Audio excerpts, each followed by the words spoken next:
Au secours, O-H-A-U-T. Je vous raconte ici un tout petit épisode de ma vie.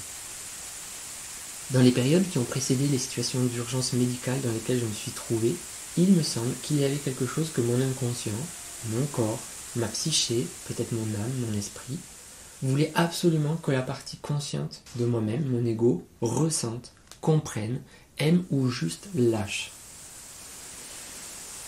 L'appel au secours de mon corps, de ma psyché, m'a toujours amené à un haut secours, c'est-à-dire l'abandon de toutes mes croyances s'opposant à toute hypothèse spirituelle de la vie, et en conséquence m'incitant au retour à de la bienveillance pour l'ensemble de mon être, pour la vie et pour les autres.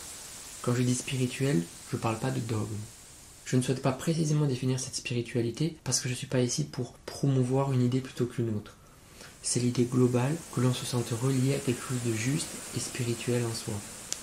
Ces appels que j'ai reçus ont parfois été très violents. Peut-être qu'il s'agissait de messages intrinsèquement trop déstabilisants pour être compris facilement. En gros, si le corps se rebellait pas, je l'écoutais pas. Cette violence était donc probablement la conséquence d'un déni si habituel qu'il fallait beaucoup d'énergie pour en sortir. La maladie, les malaises semblent m'avoir aidé à faire un bond évolutif lorsque j'étais englué dans une routine morbide. Quand je dis m'ont aidé, je ne parle pas de ce en quoi consiste aider quelqu'un le plus souvent.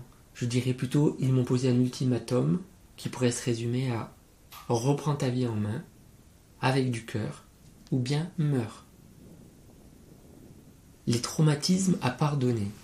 En regardant le film Wisdom of Trauma, qui relate les travaux de Gabor Maté, je comprends que nos traumas non résolus nous coupent non seulement d'une pleine relation avec autrui, mais avant tout d'une communication avec nous-mêmes. Ils nous insensibilisent.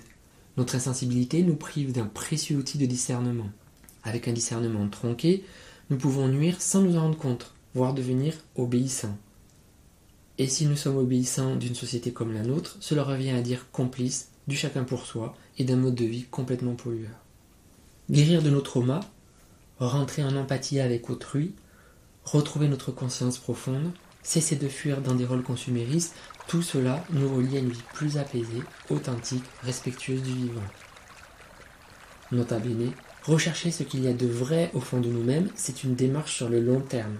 Toute précipitation peut créer une souffrance inutile. S'il vous plaît, restons en vie. Restons en vie, même si l'entourage ou le Dieu auquel nous voulons croire ne comprend pas à quel point les épreuves que nous traversons sont parfois insoutenables. Notre vie vaut davantage qu'un message à envoyer. Notre vie offre de multiples possibilités que peut-être nous ne voyons pas à cause de la tourmente, mais que nous verrons quand le brouillard se dissipera. Rappelons-nous que nous avons le droit de vivre en étant nous-mêmes. Si ce droit nous est refusé, méditons, agissons constructivement ou fuyons ailleurs plutôt que de fuir notre vie. Nous avons besoin de notre corps en vie. C'est avec lui que nous pouvons observer, déduire, écouter l'intuition, agir, aimer. Nota bene, cette réflexion consiste à encourager la vie, mais pas à juger les choix d'autrui les concernant. Il y a aussi des personnes qui ne veulent pas être artificiellement maintenues en vie, par exemple. Cela devrait être écouté.